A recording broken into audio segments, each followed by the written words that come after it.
Today we're going to take up a question that has been, for the past,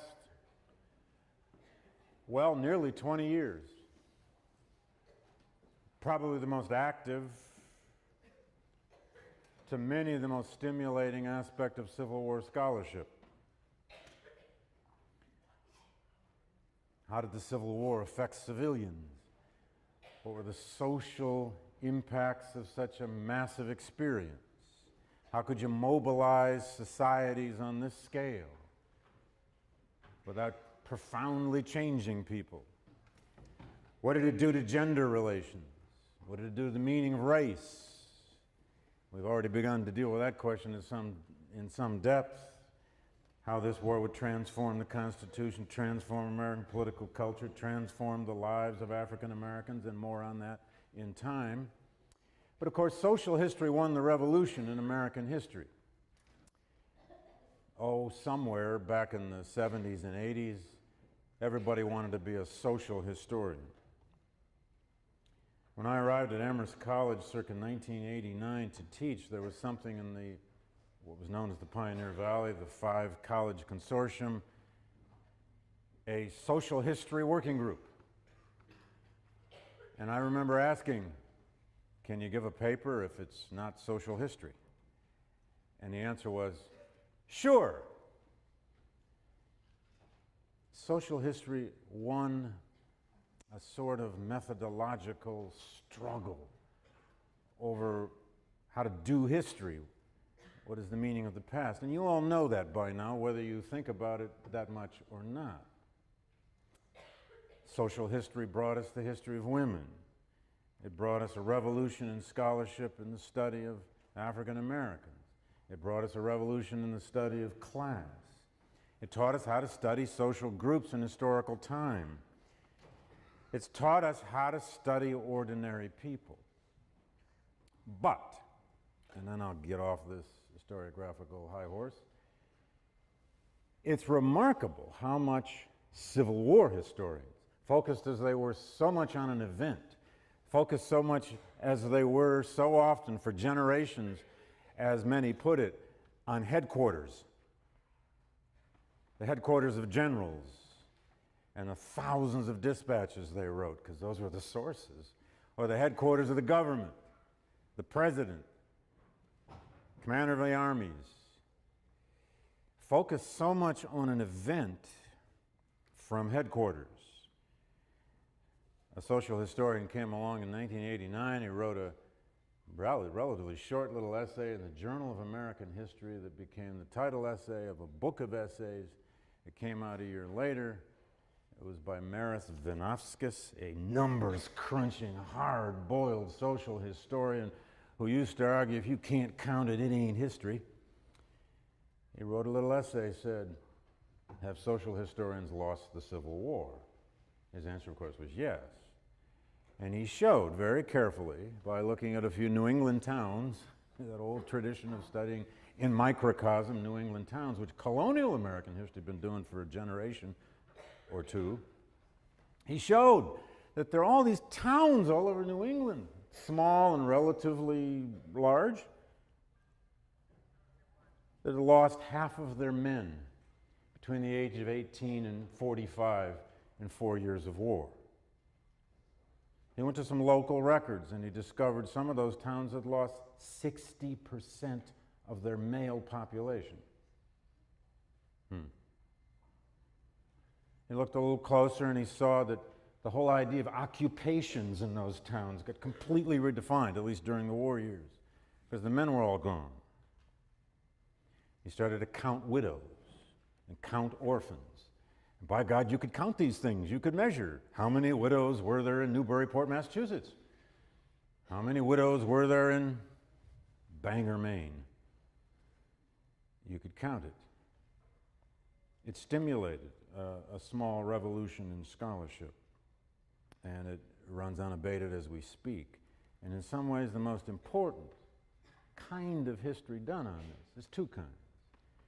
It's the kind of new women's history you're reading in Drew Faust's book, Mothers of Invention. Wonderful title. I don't know if any of you remember the old song by that title, but it's worth thinking about. There's an irony in there somewhere. At any rate, you get a book like Drew Faust, which stands on the shoulders of other books like it, but a book that went and read thousands of Southern women's letters and diaries to try to understand how did this war affect Southern white women. And she has many answers to that, including the somewhat bold argument at the end of that book that it was women in part.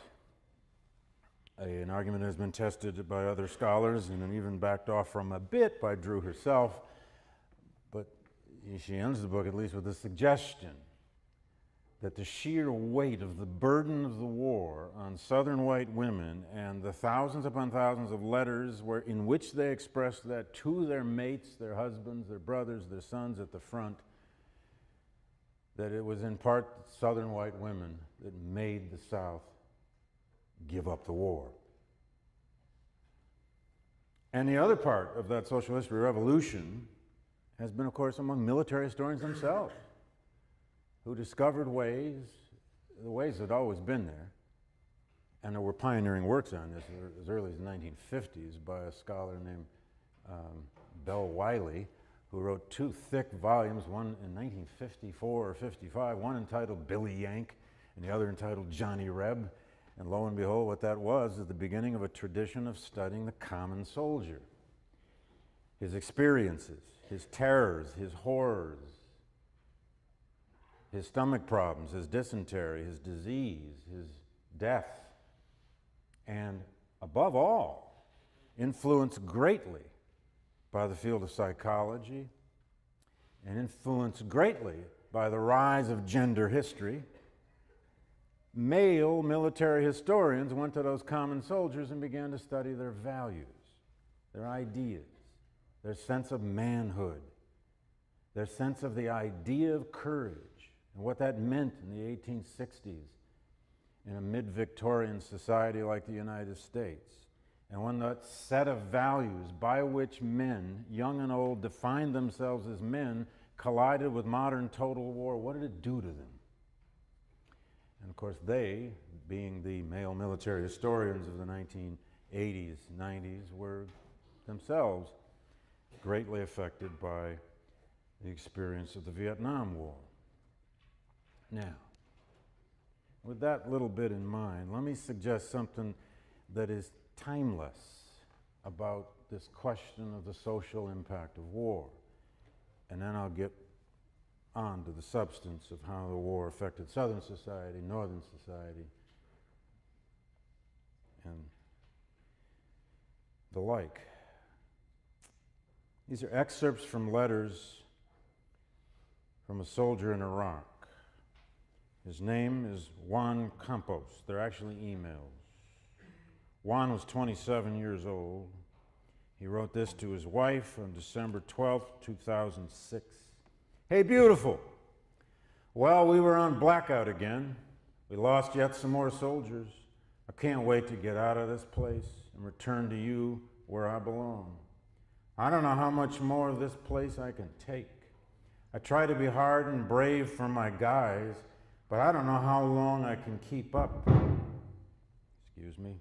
You know, it's like every time we go out, anytime bump or sounds freak me out. Maybe I'm just stressing. Oh, hopefully it'll get over.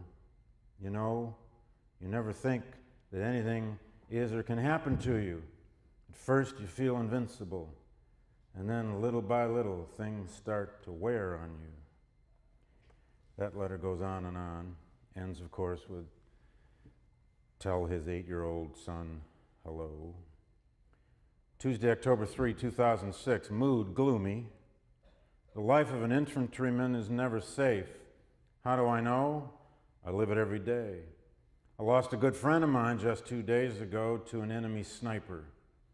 The worst feeling in the world is having lost one of your own and not being able to fight back. The more I go on patrol, the more alert I tend to be, but regardless of the situation here in Iraq, is that we are never safe.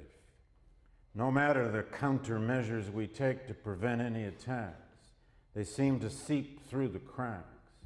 Every day a soldier is lost or wounded by enemy attacks. I, for one, would like to make it home to my family one day. Pray for us. Keep us in your thoughts, for an infantryman's life is never safe. December 15, 2006.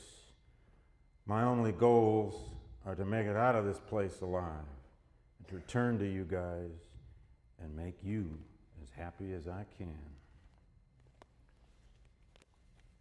Sergeant Campos was killed in the spring of 2007 by an IUD.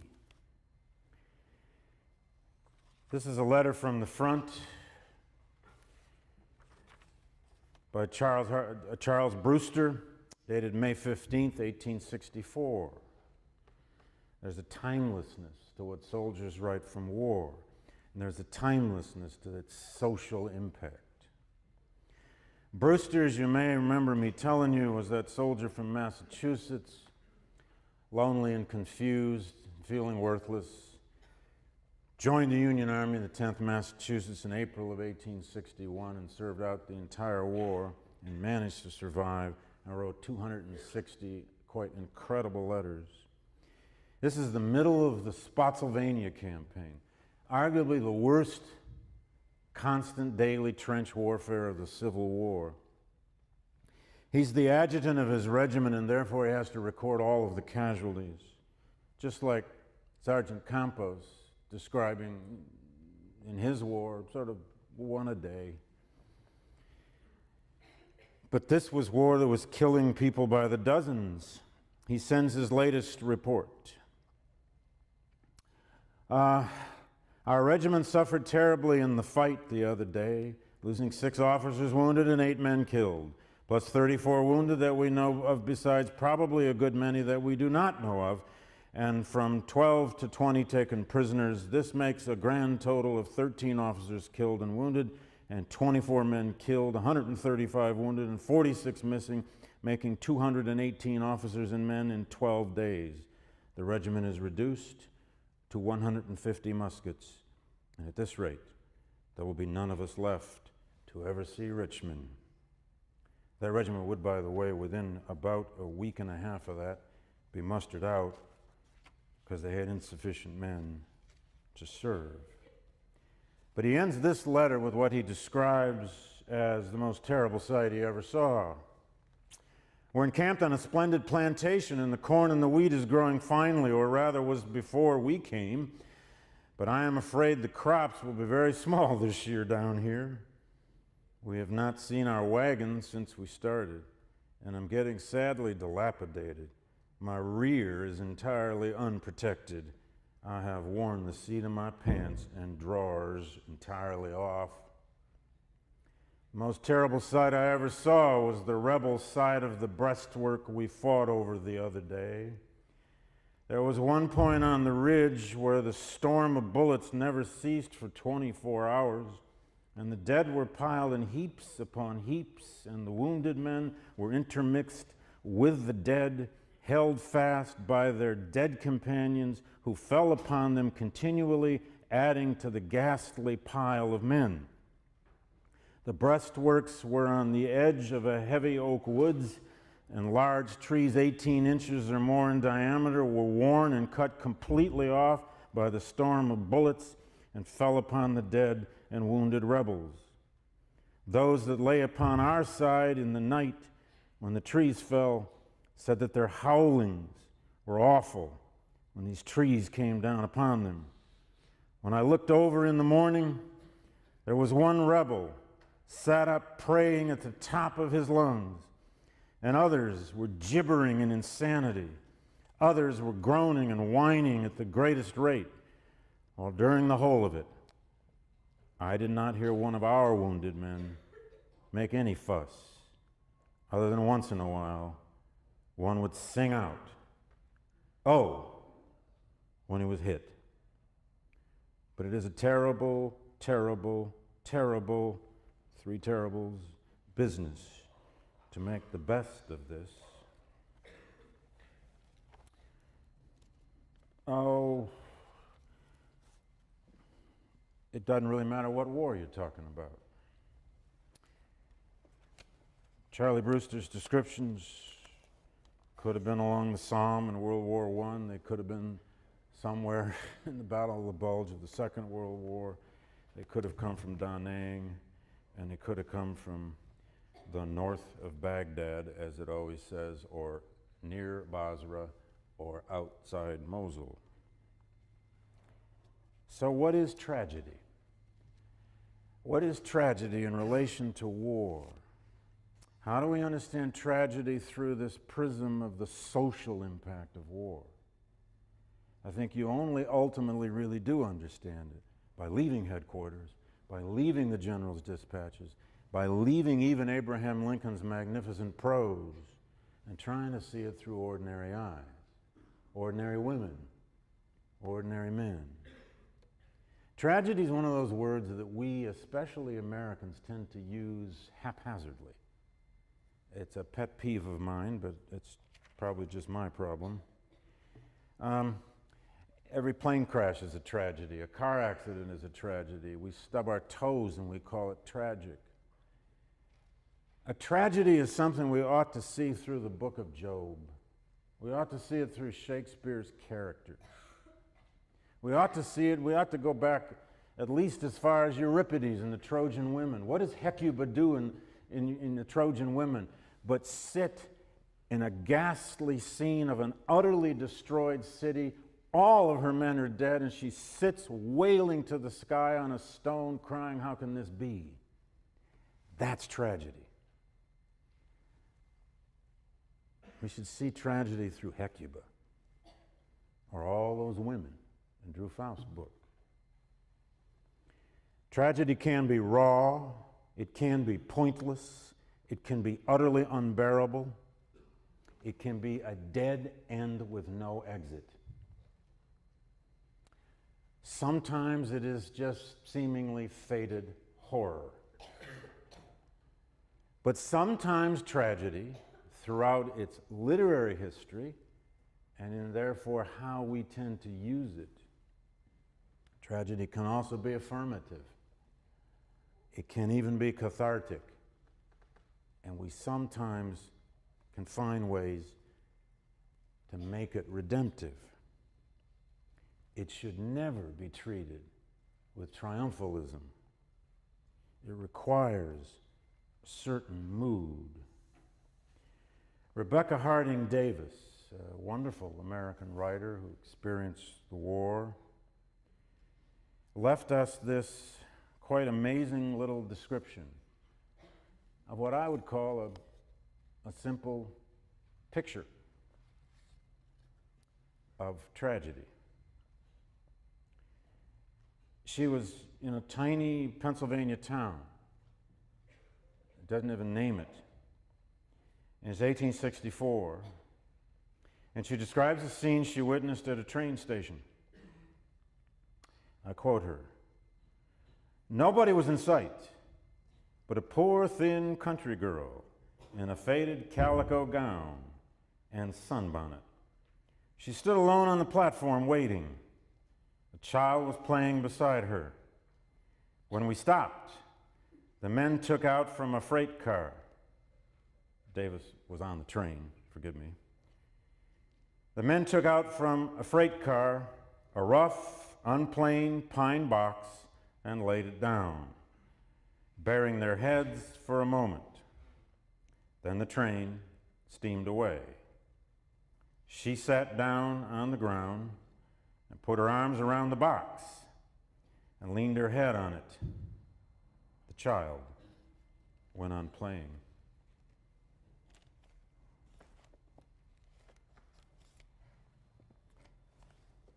We don't know her name. We don't even know what town.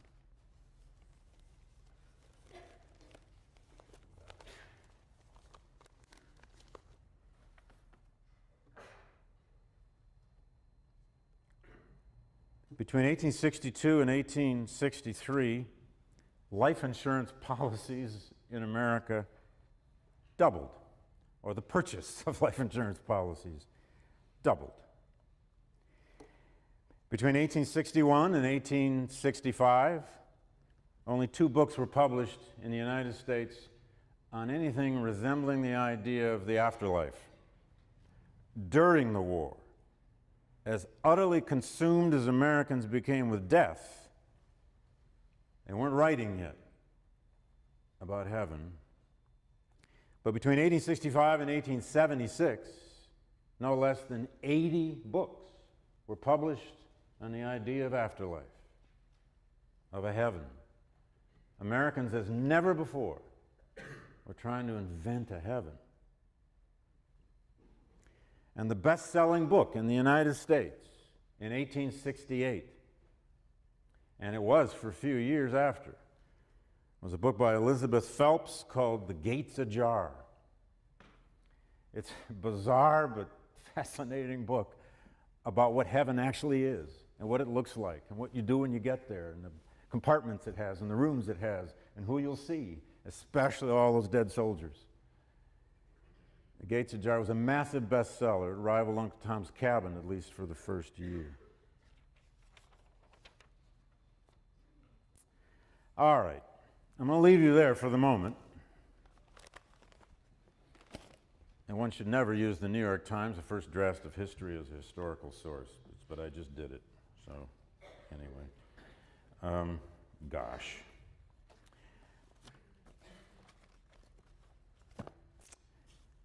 Now, the Civil War as social history. Well, the people who really started this, of course, were Charles and Mary Beard, writing back in the 1920s. It was Charles and Mary Beard in their economic interpretation of this, or in their famous book, their big book, The Rise of American Civilization, who said this, and this is the challenge in some ways, to all those who would refocus from the event itself onto the social process or onto ordinary people experiencing the event. The Civil War, the Beards wrote, I quote, was a social war, ending in the unquestioned establishment of a new power in the government, making vast changes in the arrangement of classes, in the accumulation and distribution of wealth, in the course of industrial development. The war was a social cataclysm in which the capitalist, laborers, and farmers of the North and West drove from power in the national government the planting aristocracy of the South. Now, that's a fairly clear interpretation or judgment. The Beards went on then, in the next paragraph actually, to call it the Second American Revolution, and I quote Beard, in a strict sense, they said, the First American Revolution. The Beards' revolution in the Civil War was a social, economic revolution. And they made an elaborate argument for how this war transformed the economy, transformed the nature of the government, and transformed forever the relationship of labor and capital. But was the Civil War ultimately a victory for big business over the agrarian South? It's been a question we've debated over and over and over and over. We stopped debating it for quite a while, frankly. That debate seemed like an old fossil when I was in graduate school. Nobody wanted to be a Beardian anymore. We were all going to be cultural social historians. But it's very interesting how the debate has come back. Was the Civil War largely a clash of economic forces, destined to overwhelm, with one force, either free labor or slave labor, going to overwhelm the other? The Beards and the Rise of American Civilization, in its 500-odd pages, almost never mention the word slavery.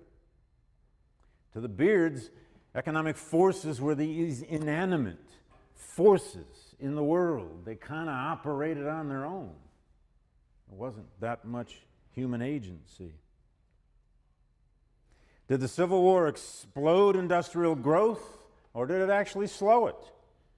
You can get arguments on both sides. The best research now shows us that the war itself was not necessarily the single most important engine of America's great industrial expansion or the birth of the American Industrial Revolution, with plenty of scholarship now that shows us that that revolution is much older than the Civil War, that the real launching pad of American industrialization, or the launching period if you want, to find it, you got to go back at least to the 1830s and probably the 1820s. You can begin to measure this. GNP in the United States, which I guess we call GDP now, don't we? Is that right? It used to be GN. Is GDP now? Gross domestic product. Was about 1.62 billion in 1840. It was about 2.4 billion in 1850. And on the eve of the Civil War in 1860, it was about 4.1 billion. So GDP had more than tripled from 1840 to 1860. That shows us that there's an industrial revolution already happening. There were 9,000 railroad miles in 1850 in the United States. There were 21,000 in 1860. The 1850s is a great launching decade of industrialization. Now, I'm going to give you a counter-argument to that in just a minute. But there are two economists named Claudia Golden and Frank Lewis who have estimated the actual price of the American Civil War. They put a price tag on it. The cost of lives lost and of wounds that reduced productivity, these are their variables and their factors, the cost of lives lost and wounds that reduced productivity, as well as property destroyed, and factoring in government expenditures to fight the war, which were humongous, and I'll state some of them in a moment, Golden and Lewis concluded that the overall cost of war was about $6.5 billion to fight it. In today's dollars, that would be about $145 to $150 billion today to fight the 4 years of the Civil War. This amount would have allowed the Fed, this is Golden and Lewis's argument, by the way. This is what economists can do with history if they so wish.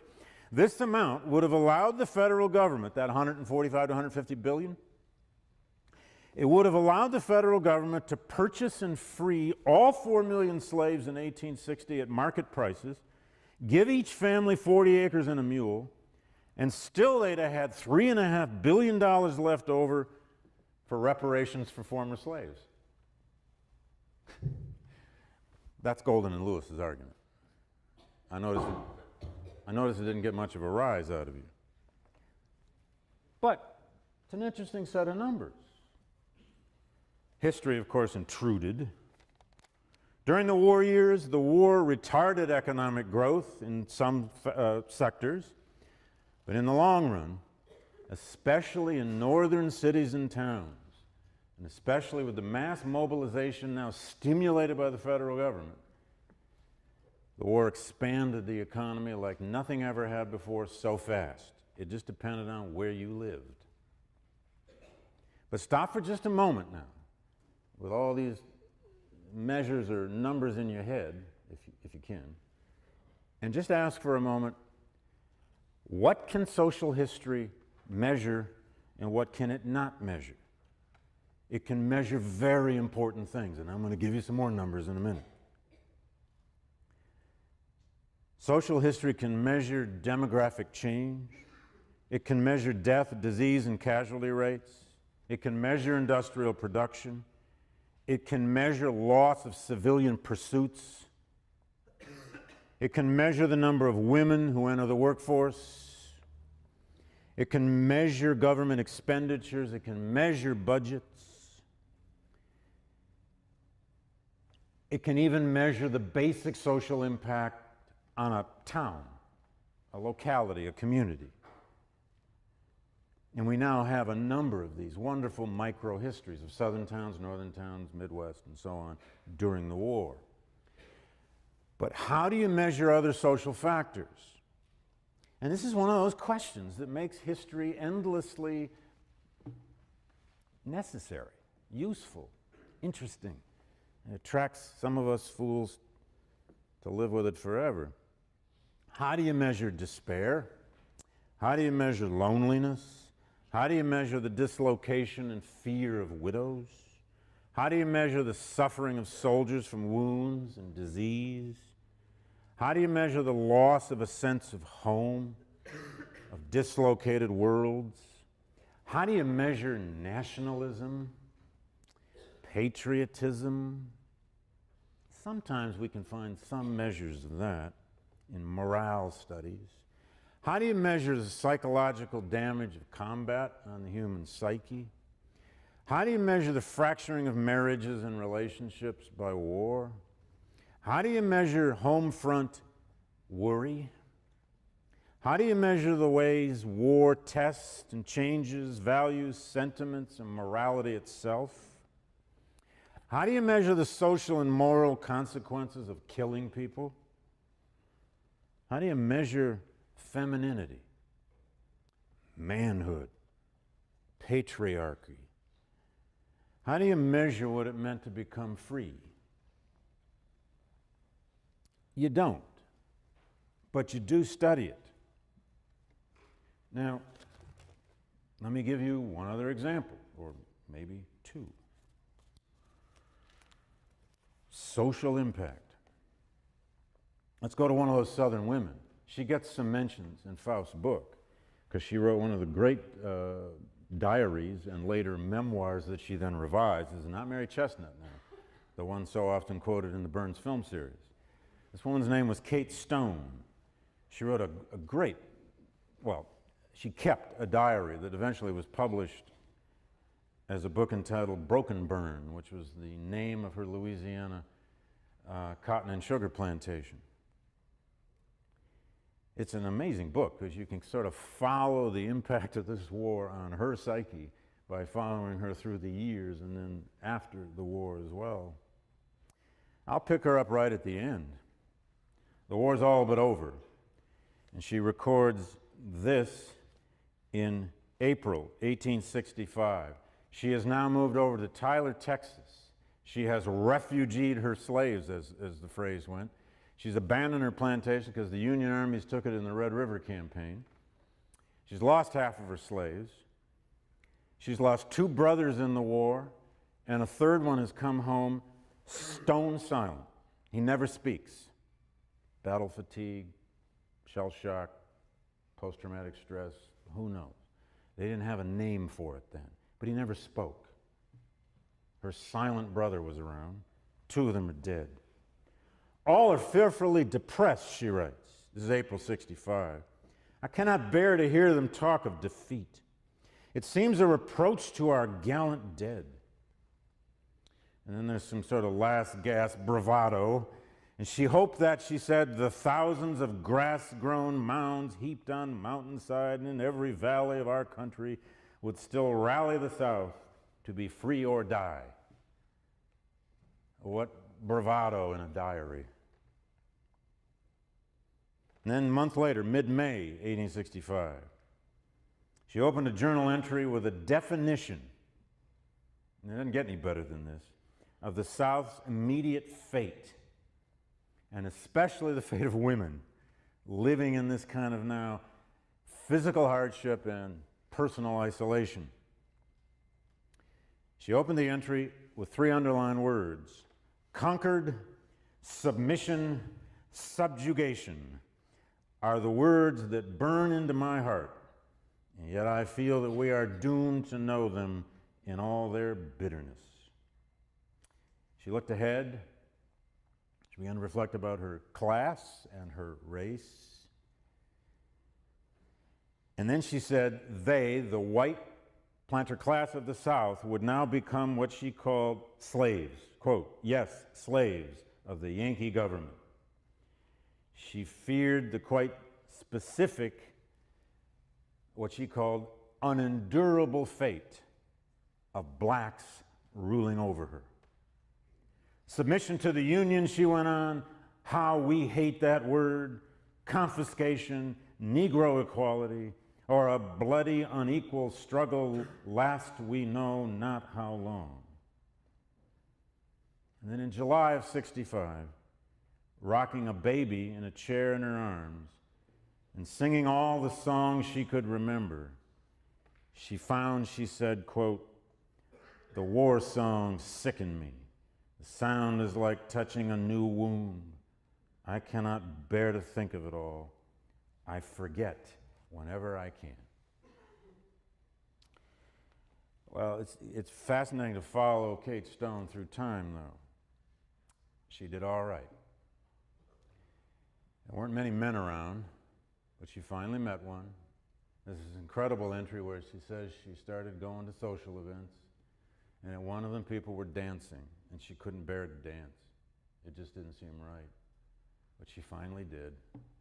She met a surviving Confederate officer, married him in 1869, lived out a life, had 4 kids, and became the local head of the United Daughters of the Confederacy in her town in Texas, and lived until 1907. Kate Stone did better than most. But Southern society went to war and paid an enormous price, of course. Civilians. Civilians were ultimately, in some ways, the strength behind the armies. This war was, to some extent, lost on the home front, for the South in particular. Having said that, you can say on the other side, in some ways it was won on the home front in the North because of industrial production, because of sheer numbers and resources. But it's worth remembering here that the Civil War happened to Southerners more than it happened to Northerners. Only a small portion of this war was actually fought on Northern soil. The Confederacy failed ultimately to solve the problems of the home front. Just think of a list. And this is not to condemn them. This was their challenge. This is the risk they took. This is what they risked with secession in 1861. The problems of the home front they could not ultimately solve in the midst of this massive, enveloping, 1,000-mile front war surrounded by a naval blockade. Money supply, transportation, agricultural production, developing small industry, creating a national bureaucracy that could be efficient, maddening shortages of foodstuffs, clothing, and about everything else it takes to keep armies in the field, class frictions, social disintegration, and last but not least, slavery. What to do about slavery, particularly once it comes under pressure in 1862, and then after the Emancipation Proclamation, which announces the purpose of the war now is to destroy slavery. What does the Confederacy do? We will come back to that directly in terms of the Confederate government's policy on a kind of emancipation late in the war in 64 and 65. The South did undergo some rapid economic expansion.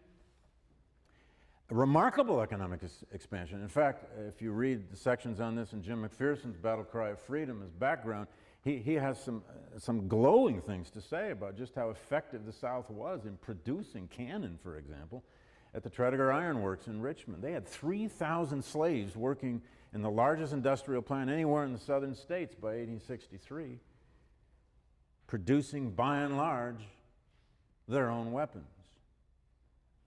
The naval blockade of the Union Navy was not very effective at first, but it was ultimately crippling by the latter part of the war. The estimate is that about 5 out of 6 blockade runners, these ships running the blockade, got through between 1861 and 62, but by 1864 and 65, only about 1 of every 2 attempted blockade runners ever got through. There was widespread devastation of staple crop agriculture in those parts of the South where the Union armies moved in. Charlie Brewster just described those cornfields of central Virginia. A Union army near southern crops meant the crops were gone in 24 hours. In one of the world's greatest agricultural economies, people began to go hungry by late 63 and into 64. bringing about major bread riots in cities like Richmond, Charleston, South Carolina, and other places. With more than 500,000 white men leaving agriculture across the South, it seriously reduced productivity. And then as slavery began to dissolve, slowly but surely, this, of course, disrupted production, at least in about a third of the South's agricultural land. The occupation of Louisiana, for example, early in the war, as early as '62, brought the sugar industry to the edge of extinction. And by the war's end, only about 15% of Louisiana's 1,300 sugar estates were operating at all. The great sugar plantations of Louisiana were in almost utter ruin by the end of the war, especially after the Red River Campaign of 1864. Tobacco was in shambles as the Union armies moved through Kentucky and Tennessee quite early in the war. And rice along the coast of South Carolina was devastated by Union occupation as early as '62 and '63. And then there was the South's decision, Jefferson Davis's decision, to engage in a cotton embargo. That is, they took cotton off the world market. I'm going to say more about this when we deal with questions of Confederate defeat in terms of their foreign policy. But the policy by 1863 of the Confederate government was to take cotton off the world market, trying to pull an OPEC.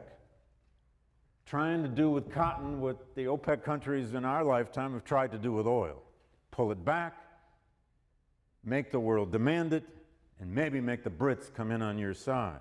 It totally backfired. And it was a total economic disaster for the South. The production of cotton in the Confederate States went from about 5 million bales in 1860 to about 250,000 in 1865. Now, Confederate fiscal policy was also a disaster. Not until 1863 did the Richmond government enact any kind of comprehensive tax law. Taxing was not very consistent from the federal level with the way the Confederacy was itself born.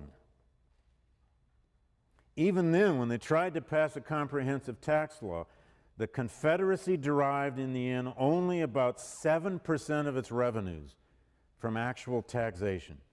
The rest came from borrowing money from abroad, sale of bonds, which is about 25% of their budgets, impressment of provisions from Southerners themselves, about 17%, and in the end, about 50% of all money in the Confederacy in its 4 years of existence was printed paper money, which became inflated at ridiculous rates rapidly.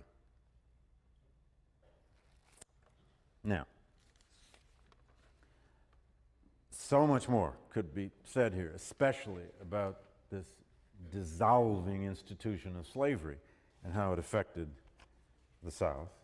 But let me spend the last 5 minutes on the North, which is a very different story. It's a more successful story. It's a more progressive story in the literal sense. And it is rooted in a particular kind of political vision that Republican Party brought to the federal government. Before the Civil War, the federal government did little more than deliver the mail, by and large. It's about all it did. It collected modest tariffs, and it conducted foreign policy. But by the surrender at Appomattox, a great deal had changed in 4 years. Thousands were poised to spread across the continent with the Transcontinental Railroad. Businesses had begun to operate on a national scale with massive new marketing plans and full-time marketing people. Higher tariffs would bolster domestic manufacturing. Individuals experienced the nation state and gave it their allegiance as never before. An array of new national taxes were passed. The currency was nationalized. The federal government distributed public lands, chartered corporations, and would enforce black freedom with state or national authority. And states' rights, at least for the time being, was dealt nearly a death blow temporarily. War enabled the Republicans to pass sweeping visionary legislation born of a certain worldview. And that worldview basically is captured in what the economists of the time, political economists of the time, like Matthew Carey and others, called harmony of interest. This is the idea that in a capitalist economy you could bring labor and capital into harmony if you kept labor free and the economy free all at the same time. It was the belief that labor and capital could be friends. It also depended on an activist, interventionist federal government, and that is exactly what the Republicans created, in part out of necessity of the war and in part out of the fact that they actually believed in it. And it's going to bring about a great deal of constitutional innovation and economic experimentation. Here's what they did. In finance, in agriculture, in taxes, in building railroads, and in emancipation, at least those 5 major categories, the Republican Party transformed the United States federal government. They began by first selling war bonds. The Treasury needed money to fight the war. The cost of the American Civil War to fight it, just for the Union government, by 1863 was approximately $2.5 million per day. That's more than the federal government had spent in some decades before the Civil War. Now that's a financial revolution. How are you going to do it? How are you going to produce all this money? They began selling bonds to banks and financiers. In 1862, about $500 million in bonds were sold at 6%, payable in 5 years. Buy a bond, support the war. The government then chose, hired, invited from the private sector the Philadelphia banker Jay Cooke, and enlisted him to lead this federal bonds financing program, and he did lead it aggressively. The whole idea here was economic nationalism, to invest the citizen in the fate of the Union by making them pay for it. And it was in 1862 that the federal government for the first time created the greenback dollar, the paper dollar, which actually revolutionized American currency. Financial markets went up and down during the war depending on battlefield success or failure. But by 1863, they were financing a war, companies were making profits, and the federal government could pay its bills. It worked. The total national debt of an annual $2.5 billion was absorbed by the general population. And it was celebrated as what the Republican Party called a people's triumph. Now, I'm running into that wall of time. God help me. Let me leave you here with this. Now, the North has enormous advantages, of course, in resources and population and industry and transportation and on and on and on. And it had those New York bankers, once they could convince them to stop being anti-union and pro-union. But what came out of this was a revolutionary set of legislation that only wartime could probably have produced. The Homestead Act in the West, the Transcontinental Railroad, the Morrill Act of 1862, which was the Land Grant College Act, which created agricultural colleges across the country by federal money. In fact, last week I gave a lecture at my alma mater at Michigan State, and just outside the lecture hall where I lectured was a copy of the original handwritten Morrill Act. I know you don't care, but I did. because Michigan Agricultural College was the first land-grant college, and they always reminded us of that every year at freshman orientation. And really, frankly, to understand, and I'll leave you here, to understand how Northerners, the Republican Party, Lincoln himself, and at least a majority of those Union troops came to support emancipation, the freeing of black people by federal authority, you need to see it in the context of all else that this Republican Party was doing through the federal government. They were using government now as the engine of great social experimentation and change. Granted, so much of it out of necessity, some of it out of will. I'm going to return to this story a little bit on Thursday as we move toward the question of why the North wins this war. Mention, wonderful title. I don't know if any of you remember the old song by that title, but it's worth thinking about. There's an irony in there somewhere. At any rate, you get a book like Drew Faust, which stands on the shoulders of other books like it, but a book that went and read thousands of Southern women's letters and diaries to try to understand how did this war affect Southern white women. And she has many answers to that, including the somewhat bold argument at the end of that book that it was women in part.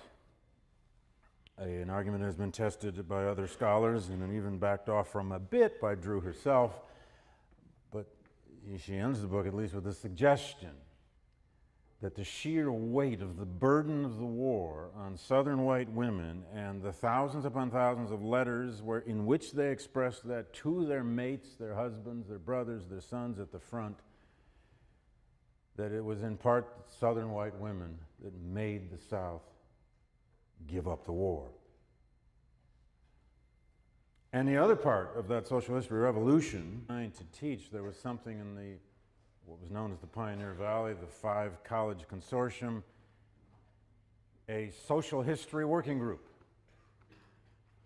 And I remember asking, can you give a paper if it's not social history? And the answer was, sure.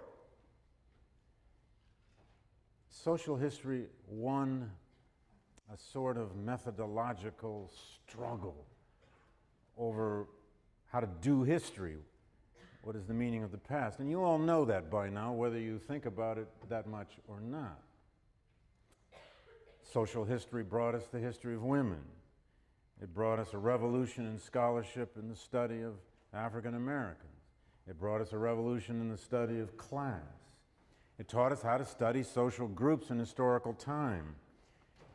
It's taught us how to study ordinary people. But, and then I'll get off this historiographical high horse, it's remarkable how much Civil War historians, focused as they were so much on an event, focused so much. Today we're going to take up a question that has been, for the past, well, nearly 20 years, probably the most active, to many the most stimulating aspect of Civil War scholarship. How did the Civil War affect civilians? What were the social impacts of such a massive experience? How could you mobilize societies on this scale without profoundly changing people? What did it do to gender relations? What did it do to the meaning of race?